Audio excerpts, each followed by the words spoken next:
Hi, y'all. It's Bridget Cutshall with Real Things Living. Today, my guest is Honoree Corder. She's a strategic book coach and author marketing strategist. And I also like to think of her as a badass because she really knows what she's doing with books. Can you say hi, Honoree? Hi, glad to be here. That's good. I'm glad you made it. I know you guys, where you're living at, there's like some storms going on. So it could be kind of a glitchy connection, but that's okay. That's how life is, right? It's Real Things Living. So I wanted to ask you. That's right. It's real life. It's real life.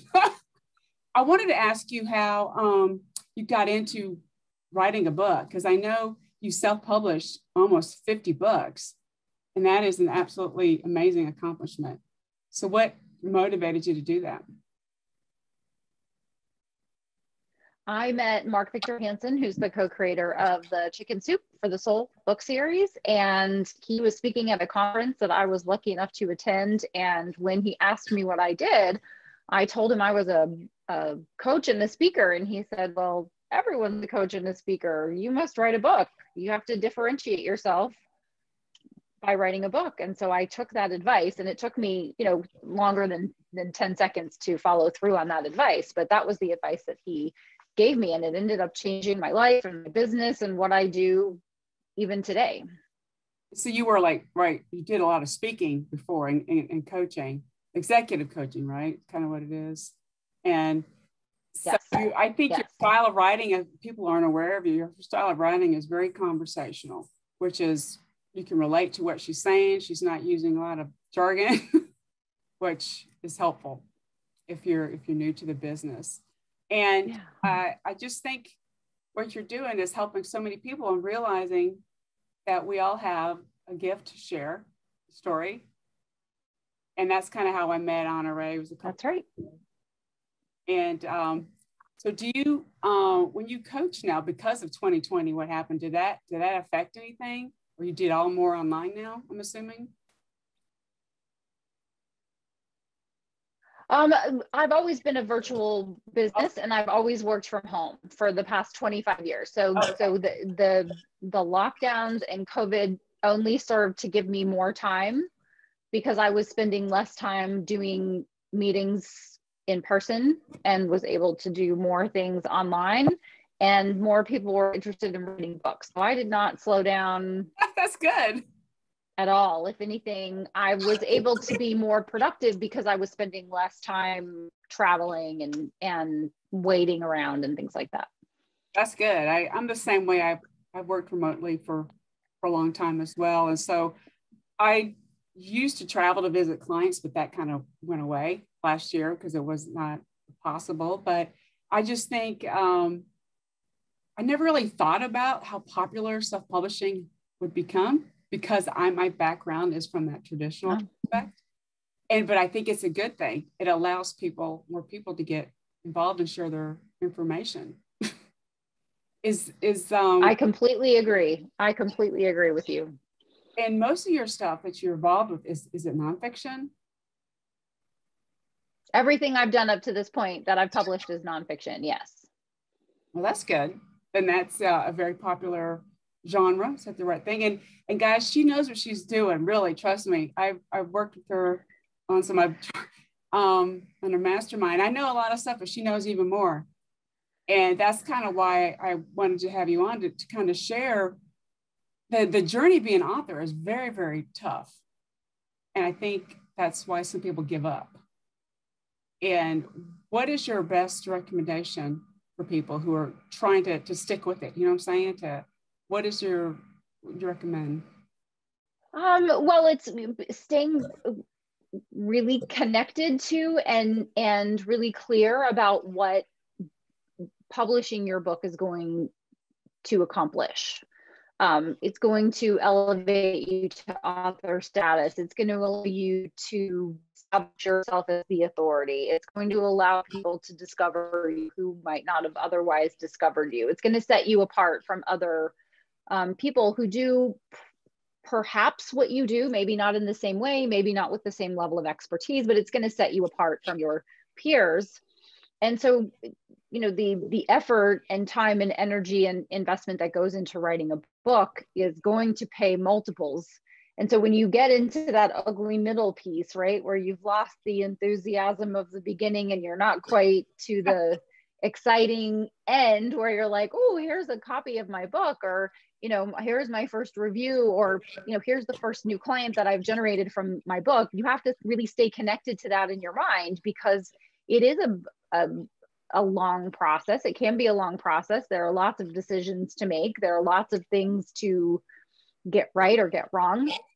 And so I just suggest that people stay focused on their vision and then work on what they can work on today. Like, what's the next most important thing for you to do? Is it to write more words? Is it to work with a designer to get your book cover designed? Is it connecting with prospective readers to make sure that you're answering the questions they're going to have? Like, there's always something that you can do today that's going to move you closer to your goal. No one writes and publishes a book in a day or a week or really a month, right? It's a longer term project. And so you have to have those shorter term benchmarks in order to keep yourself moving in the right direction. And if you get stuck, or you stop, or you get sidetracked or delayed, as we all do all the time, right? Then you just have to recommit. You just have to kind of come back to that vision and come back to that purpose and get recentered, and then begin again. And take the next step. And that's good. It's little steps at a time. So people try to do too much, and I think that's what they feel overwhelmed. And I think that's why you being the book coach kind of helps them, right? To motivate. Is that the right word? Motivate? Yeah, well, motivate and I don't know. Inspire, help them stay connected. Many times when I'm working with someone on their book, for those people who engage me to just help them to produce their book, they'll say, well, what's next? And let's talk about the next thing. And I always say, like, let's focus on this piece of the process right now. So if they're writing the book, then I don't let them get too into the weeds about the other decisions that they have to be making. And since I'm doing some of those things for them, I just say, you have to trust that over here, I'm getting all these things done, and you just focus on the writing piece, or reviewing what your ghostwriter has written, or review the copy in the Dropbox, or make sure that the outline is in the right order. Like, I just give them very specific, concrete things to focus on and to stay in the moment, because otherwise, if they could see my checklist with my experience, it doesn't overwhelm me. I know that everything is going to get done, and I'm okay with the process because I've been through it. But if you show someone everything, then they can get overwhelmed. So it's just focus on the thing that you're going to do this week or today. I think that what you're doing, coaching them, is very helpful, rather than just buying a course. It can be, what I'm saying? Some people get overwhelmed with that and they give up. And you're just teaching them, and you're just a great support, and you've walked the talk. Is that the right thing? I walk the talk. Yes. Well, I'm a player coach, right? So I'm not just, I haven't just done it and now I'm saying, here's what you need to do. I'm still in the process too. And I'm always learning and making distinctions and finding a more effective, more efficient way to do something, for sure. That's helpful too, because you're being open about it. Like, well, I made a mistake here, and then this is how I can adapt and pivot. And I mean, we've all done it. And even though I know certain things, you still make oopies. That's the right word. And it's just, I just think it's fantastic that this opportunity is out there for people, and that you're shining a light on it. It's kind of how I look at it. And like, when I met you, I had a book, but I didn't really know the in-depth of it. And my background's production, but not as an author, right? So and that's why when you tell people you're an author, you're like almost this immediate celebrity. Because they know how hard it is. Or they can only imagine. Yeah, or they can only imagine how hard it is, and they just want to focus on something else. And I think it helps to have your looking at a strategy too, and helping to look at the little steps is just is super helpful. Yeah. What if you had someone reach out to you today, to get advice from you? Do you do like initial calls with them, or do you? I just didn't know how people find you? I know you did, like you said, speaking, but you connect to everybody, right? You kind of like refer people. And that's kind of how a lot of people are finding you. Yes. So my previous and current clients, and readers of my books are where the majority of my clients come from, is either by recommendation, referral, or someone will come across one of my books and then recognize that having someone help is better than trying to figure it all out, which is what I did. There wasn't anybody who had blazed the exact path yet. Self-publishing wasn't even called publishing, really. It was just, you either were traditionally published or you were on somebody's prayer list, right? It's like, Right. oh, yeah. You're doing it yourself, right? You're a do-it-yourselfer. I don't know that self-publishing was really, when I started back in 04 and 05, 2004 and 2005, that it wasn't really a thing, right? You could have a perfect bound document printed and that's a soft cover book, but it wasn't really called self-published. That didn't enter the vernacular until 5 or 6 years later, after I had written a few books. People would say, oh, you self-published this, and they were like, right? And they didn't realize, but I was starting to really see, both from income and opportunity, what professionally publishing a book could do. And if it's professionally published, then it's not distinguished as something that you would dismiss, right? It's not distinguished as self-published, which has the connotation of poorly done, right? If someone's like, oh, you self-published, I'm gonna go, well, they can't get a traditional deal, so they're just gonna self-publish. And in my mind, for most people, that is actually the best route. And is that kind of correlate with the word indie publishing? Is that kind of the same? Or? Yeah, independent publishing, indie publishing, self-publishing. Yes, it's all the same. It's all the same thing. For the most part. There's hybrid publishing, which is a small press will do some of the tasky items, like doing the graphic design and the interior design and some of the process work, some of the production work with the book.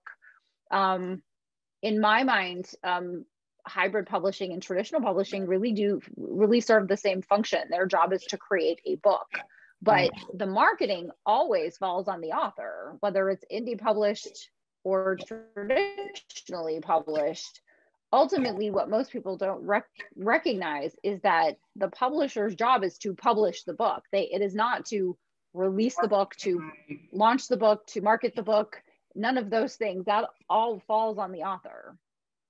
And that, what you just mentioned, I think the largest or the biggest pain point I've heard from others is that marketing is the biggest pain point, really. Yeah, sure. And marketing really starts when someone has a blank sheet of page and they're thinking, I need to be an author. Right. I should write a book. And they don't recognize that marketing starts then. What they think is that marketing starts when the book is released. And in fact, they've missed a lot of opportunity with the book to ensure that the book is going to be found by the right readers. And so waiting until the book is launched to then think about, oh, I need to market my book, or right before book launch, right? I'll get calls sometimes 90 to 120 days prior to the book launch. It's like, what do I need to do? And it's like, oh gosh, there were a lot of things that could have been done already. But don't wait until the book is out to market the book. As a matter of fact, from the moment you conceive of the idea of your book until forever is when you market the book. The marketing never stops. Just like with any other asset or business or product or service, the marketing never stops. That's a good perspective, to think of marketing or it starts with a blank page, right? Who are you writing for, right? What is and a lot of people, like I don't know a whole lot about fiction, right? So that to me is a harder topic for me. Even though I've attempted it in the past, I shouldn't say yeah. But it is a different writing process. But I like how the growth of nonfiction has happened for people sharing their expertise. And it is, who is this for? And my second book, I was more of an emotional thing that I wrote it for, right? And I didn't really think about the marketing aspect of it until the end. And that's, I really didn't. And that's what I've learned. And so that's kind of why I'm gonna go back and tweak it a little bit. And so I think that's the right word, tweak it. And it's always learn from what you're doing. And I think that is really helpful. And your knowledge is really, truly so beneficial. And people have learned about you. And I just like how you connect everybody and listen, right? I'm not just thank you. Brown knows you, but it's really true. It's just really helpful. And I think the first time we met, I was like, this woman is real. You know what I mean? In a real way. Thank you. I appreciate that. there's stuff out there that it's just, you don't push shortcuts, because that's not how it's. Well, no, I really definitely think long-term and play the long game. Yeah. Right. I'm really interested in, and even when I'm thinking about the long-term of a book, the long-term opportunity of a book, I think Ryan Holiday says it the best in his book, The Perennial Seller, because he talks about the same thing. It's like, take the time that it takes, make sure that the book has quality, or any product has quality, right? And it's evergreen, it will last forever. And he talks about thinking about the 10 years, the next 10 years, like, will your book still be around in 10 years? And will people still be reading it and recommending it in 10 years? And that's different from, oh, I'm just going to write and publish my book. I'm just going to throw it up on Amazon and in ebook form and hope that it gets legs. And so hope is not a strategy. Just writing and throwing something up on Amazon is not a strategy. Right. Ultimately, it doesn't accomplish anything long-term. It might do something very short-term, although I'm not entirely clear what that something would be, Bridget, to be honest with you. When someone says, I'm just going to write and publish an ebook and put it up on Amazon, I think, but why? What are you trying to accomplish? Are you trying to accomplish short-term income? Right? Are you like, what's the ultimate goal there? And if you took some time and some thoughtfulness and some strategy and put a process in place, then the book could be something that is not short-term money. It could be short-term and long-term income for you, and could function in multiple other ways to bring people into your ecosystem, right? Into your atmosphere, into your area of influence. And you would be able to help more people if you just took the time and made the investment of time and of money to do it well. Just like you wouldn't go try to get a brain, to become a brain surgeon. Like, well, I don't really want to go to medical school, right? I don't really want to do a residency or put in my time. I'm just going to watch some YouTube videos and get an online certificate, right? Like, that works if you want to marry your friends on the weekend and you want to be a minister. Like, you can get your minister online, and so you can perform a wedding ceremony. It's just a different level of commitment. It's also a different level of long-term expectation. And so I believe that in order for it to have the best chance of doing the best work and helping you to do your best work, just taking the time that it takes and making the investments that need to be made are the best long-term opportunity for you and your book. And you have to put in, I kind of pick out of that, put in the hard work. You've got to put in the effort, right? And otherwise, it's not, like I said, what's the why? Why am I doing this? And so see it as your book needs to kind of, when you're indie publisher or self-publishing, needs to be in line with your brand that you have out there, right? Correct. That's not just your company possibly, but it could be you as well. That's the thing. We're brands now in a way. We're sharing our knowledge in different ways. Yes, and it has to be congruent, right? You wouldn't go to 4 years of college and 3 years of law school and put all that time in and go through all of that and then just throw something up.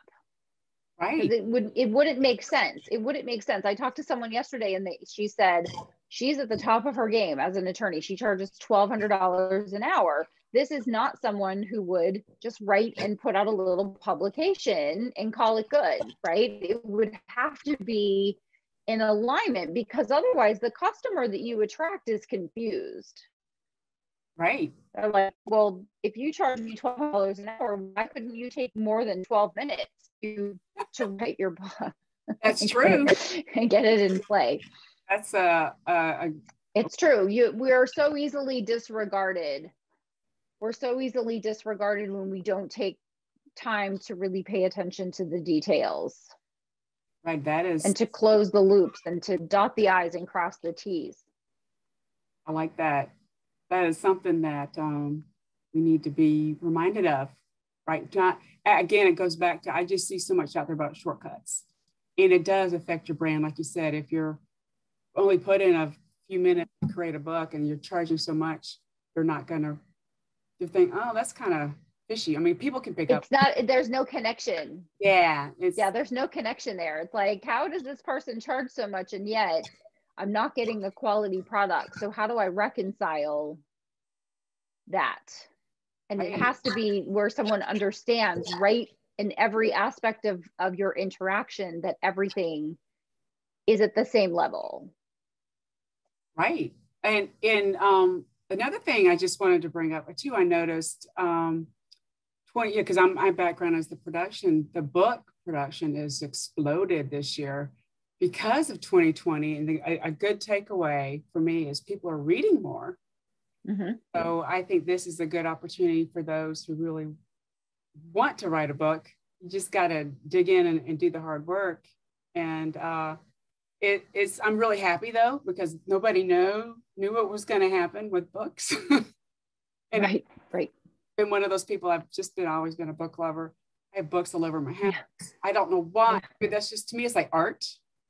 I also see it. And maybe that's why I'm always so focused on the quality of the physical quality is something that isn't, everybody's a little different, but some people want to just read the ebooks too, right? And that's another thing. I know you've recommended to have different versions available because people want to read it in a different way, right?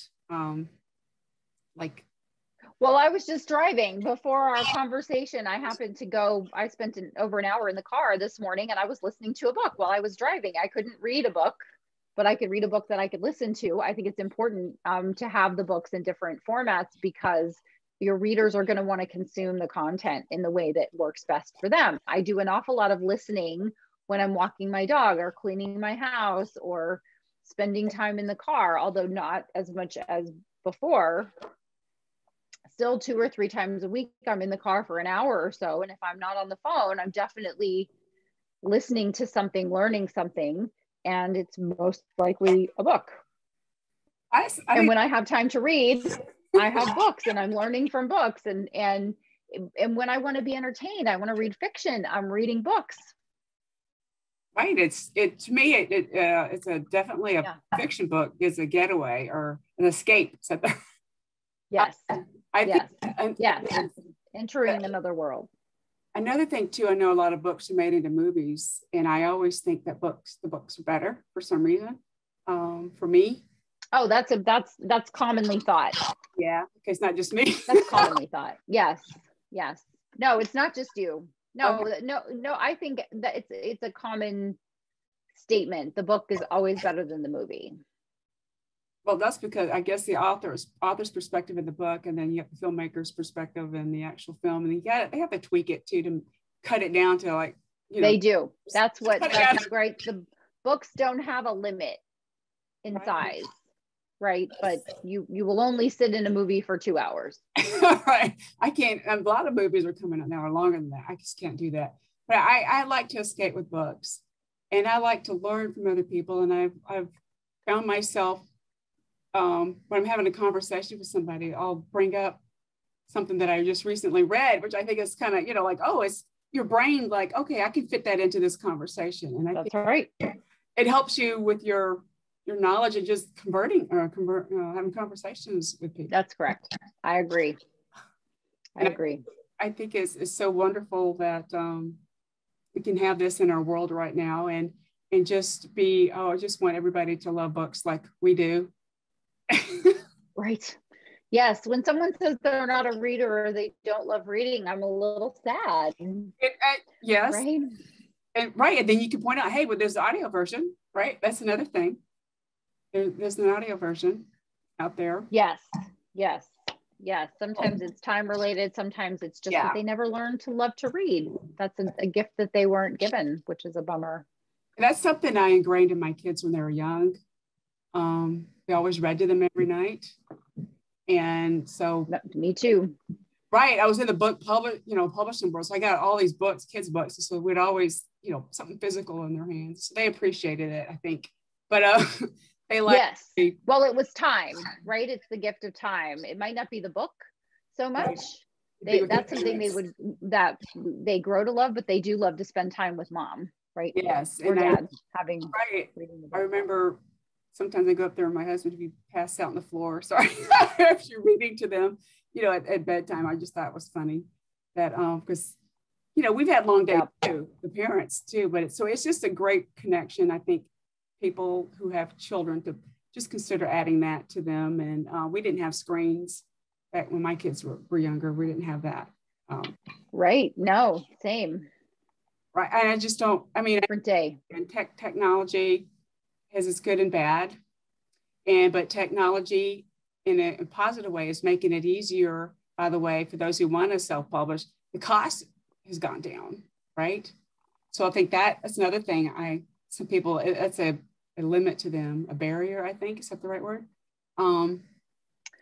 Right. Self-publishing is allowed anyone who wants to become an author to become an author. And so it's significantly less to self-publish than it is to wait for a traditional publisher. Like there's opportunity cost, there's income cost lost, right? And so you can publish a book for a few $1,000s and do it really well, right? Some people will say a few $1,000s, right? Like, well, your degree costs you tens of thousands, if not hundreds of thousands of dollars. Your education, your experience it's all an expense. It's all an investment that you have to put, and your book is no different. But those dollars are going to be well invested and will return, assuming you do the marketing, right? Assuming you take full advantage of what having a book. We're back to marketing, right? It's funny, right? It's the marketing opportunities and. It's important. And then I like how you said the return on investment. Yes. It's going to be it's absolutely worth it, depending on your why, I guess. And it's just something that I've always enjoyed being involved in. And that's kind of how I got into this as a college student. And then I've never left. It's because I liked it so awesome. much. Right. Yeah. I learned actually, we didn't run a press, but I had to learn. They wanted me to see it and how it works. I'm like, it just one of those who liked a very tactile, and I think that's why it connected with me. And it's so great. I know you're busy, Honorée, that for you to be here. And so can you tell us where people can learn more about you? Sure. My website is the logical first place to start, honoreecorder.com. And then I'm on LinkedIn primarily as my social media, but I have a presence as anyone would, right, on Facebook and Instagram. So I can be connected with anywhere, but the best place is on LinkedIn or via my website for sure. I appreciate that. And those that are listening, I'll have the actual link in the description of this podcast episode. And thank you again so much, Honorée, for your time. Thank you so much.